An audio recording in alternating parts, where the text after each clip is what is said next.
بسم اللہ الرحمن الرحیم نحمدہ و نصلی علی رسول الکریم اما بعد۔ سوال اور جواب کا سلسلہ ہمارے اندر ہلچل پیدا کرتا اور ہم کو سوچنے اور سمجھنے پہ مجبور کرتا۔ سوچو نا، ایمان کا افضل ترین درجہ یہ ہے کہ اللہ رب العزت کو بغیر دیکھے سے، بغیر ثبوت کے، بغیر گواہ کے، بغیر دلیل کے، بغیر نشانی کے مانو۔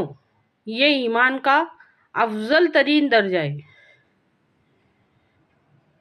لیکن اس کے باوجود بھی اللہ رب العزت نے ہم کو بچانے کے واسطے کہ میرا بندہ جہنم میں نہ جائے، قدرت کی نشانیاں بتائی، ثبوت دیا، لیکن ہم غور نہیں کرتے۔ الحمدللہ، سوال اور جواب، سوال پوچھ کے سوچنے پہ مجبور کیا۔ ان سوالوں میں غور کرو جو قرآن پاک میں ہے، اور اگر یہ چھوٹے لگتے، ان سوالوں کی کوئی اہمیت نہیں نا، تو پھر ہم بھی کر کے بتائے، تم بھی کر کے بتاؤ۔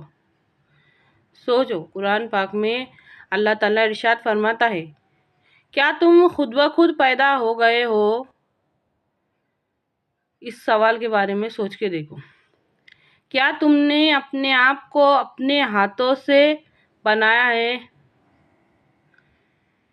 اور ایک جگہ فرماتا اللہ تعالیٰ، کیا انسان پر ایک وقت ایسا نہ تھا جبکہ وہ کچھ بھی نہ تھا؟ کیا انسان پر ایک وقت ایسا نہ تھا جبکہ وہ کچھ بھی نہ تھا؟ سوچ کے دیکھو، کس نے، کیوں، کیا، یہ سوال رہتے۔ ایمان کا تو افضل ترین درجہ یہ ہے کہ بغیر دیکھے، بغیر ثبوت کے، بغیر نشانی کے، بغیر گواہ کے اللہ کو مانا جائے۔ ایمان کا افضل ترین درجہ یہ۔ ہم وہ سوالوں میں بھی غور نہیں کرتے۔ سوچ کے دیکھو، یہ معمولی بات نہیں ہے، یہ شہنشاہوں کے شہنشاہ کا کلام ہے۔ اللہ تعالیٰ کے کلام کو، سب کلام پر ایسی فضیلت حاصل ہے جیسے کہ خود اللہ تعالیٰ کو ساری مخلوقات پر۔ غور کرو ان سوال میں، آسمان اور زمین کس نے بنائے؟ اس سوال میں غور کرو۔ اور اگر یہ سوال چھوٹا لگتا ہوگا تو بنا کے بتاؤ۔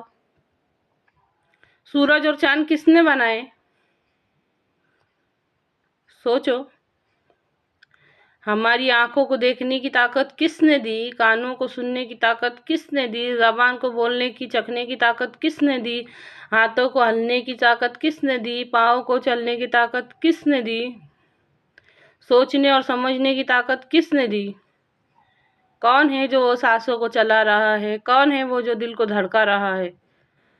سوچو، سوال سمجھ کے سوچو کہ یہ اللہ رب العزت کے سوال ہے۔ علماء فرماتے ہیں کہ ایمان کا افضل ترین درجہ یہ ہے کہ بغیر کسی شک اور شبہ کے، بغیر دیکھے ہم نے مانے اللہ کو، لیکن ہم پوری طرح سے دنیا کے اندر غرق ہو چکے، تو ہمارے رب نے ہم کو یہ نشانیاں بتائی، دیکھو۔ اب دیکھ کے بھی نہیں سوچتے نا، تو کم سے کم سوال میں غور کرنے کے واسطے تو سوچو۔ سوال تو تم کو سوچنے میں مجبور کرے، لیکن اس کے بعد بھی ہم کتنے کٹھور اور کتنے سخت دل رہیں گے کہ سوال پوچھنے کے بعد بھی سوال کا جواب نہیں سوچتے۔ سوچ کے دیکھو نا، قرآن پاک میں اللہ تعالیٰ فرماتا ہے، اپنے سروں پر اڑتے ہوئے ان پرندوں کو تو دیکھو آسمان میں، ان کو کون تھامتا؟ یہ بھی ایک سوال ہوا، کون تھامتا؟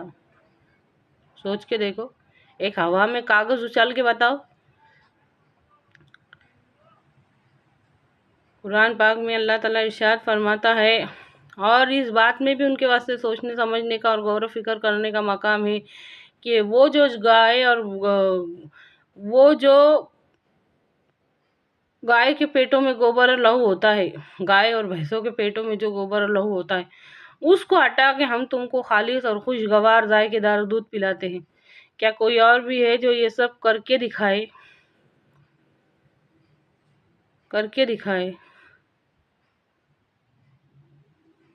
جب اللہ کی بڑائی ہمارے دل میں آئیں گی نا، تو یہ جو چھوٹے چھوٹے باتیں کی خواہش بن رہی نا ہمارے دل میں، اور اس کے وہ مقصد بنا ڈالے نا ہم، یہ سب نکل جائیں گا۔ جب بڑے باتیں کی اہمیت ہمارے دل میں آ جائیں گی نا، تو چھوٹے چھوٹے کی باتیں کی اہمیت خود بخود نکل جائیں گی، اور چھوٹی چھوٹی خواہشوں کو مقصد بنا کے جو آج ہم جی رہے نا، وہ ہم چھوڑ دیں گے۔ اللہ کے واسطے یہ چھوٹی بات نہیں ہے، ان سوالوں میں غور کرو۔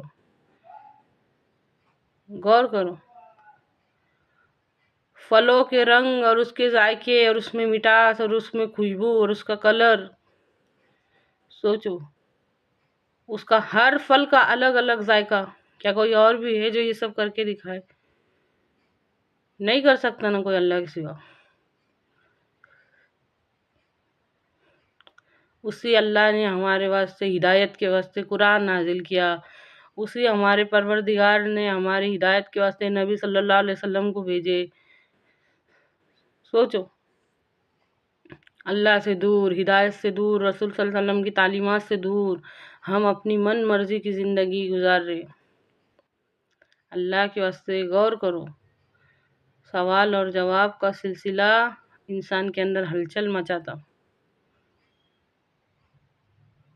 دنیا میں اگر کس کو کچھ سکھانے کا رہے نا تو سوال جواب کرتے، وہ اوپر والے نے بھی ہم سے سوال کیا نا، اس سوال میں غور کرو۔ اے اللہ، کہنے سننے سے زیادہ سوچنے سمجھنے کی اور اس پہ عمل کرنے کی توفیق عطا کر۔